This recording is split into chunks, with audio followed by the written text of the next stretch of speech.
Why don't you do that? Why?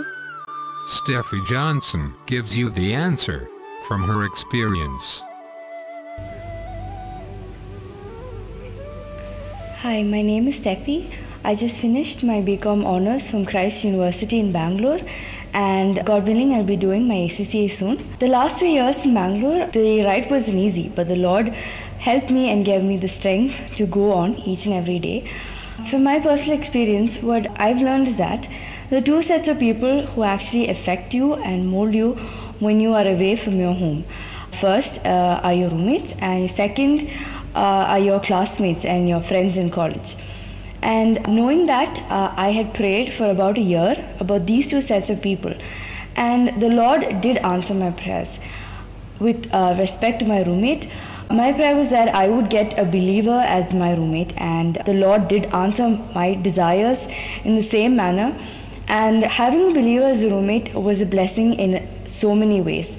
Especially, we could go together for all the meetings in the assembly, and more than that, the Lord helped us to spend time in prayer in His presence.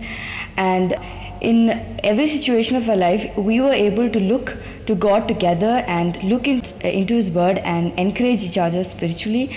And that was a great source of strength, especially as I was away from my parents. And beyond that, I prayed for my friends in college, because those are the people you spend most of your time with, and they can really mold you and affect your spiritual life. When you are alone and away from your parents, you depend on your friends for a lot of things, and you cannot live apart from them. And my prayer was that the Lord would lead me to the right set of people who, even if they were unbelievers, they would have strong standing in their values and their principles. And the Lord did lead me to the right set of people. Now, even after that, when you're with unbelievers and when you're a believer, there are many things you do differently from them. And a lot of times they ask a lot of questions. Especially to me, they've asked so many times when I do something or when I don't do something, they've always asked, why are you doing it? Why aren't you doing this? And they've tried to tell me that, okay, certain things are not as bad as you think they are, and it's okay to do certain things. And there have been cases where they've pointed fingers at other people and said, okay, if so-and-so person can do it, then why don't you do it? So what I've personally done is that each time they've asked such a question, I've told no strongly. And many a times we just tell no and we just hide away and we don't tell them the reason. But what is important is that you need to be able to tell your friends, why aren't you doing a certain thing? And when you tell that, that's when there's a difference between you and them. Personally, for me, what I've always told them is that my decision to do or to not do something is based on my relationship with God. It's not based on what others tell or what the community does, but it's based on your personal relationship with God. And most of us are really scared to tell that, and even I was scared in the beginning.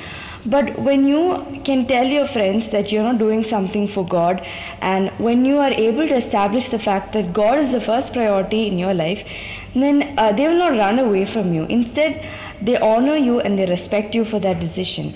And more than that, it shapes their lives also. And when you can show people around you that God is your first priority, then you can attract the right kind of friends into your life. And that is an important thing. And personally, what I have to tell is, when you pray about things, God brings about a great change in it. And because I spent 1 year praying, because the Lord gave me grace to do so, He prepared me for my circumstances and the people around me, and He prepared the people around me to accept me. And one thing that really inspired me was the verse from Genesis 5 verse 24. Enoch walked with God. Now, when you closely examine the time that Enoch lived was he lived in a very wicked and perverse generation. But he could walk with God. The Lord gave him the grace to do so. So if the Lord gives Enoch the grace to walk with Him, then if we have the desire, then He too will give us the grace. So in this world we're living, people are really wicked. But if we have the desire, the commitment, and the willingness to sacrifice, then the Lord will truly give us the grace to walk with Him.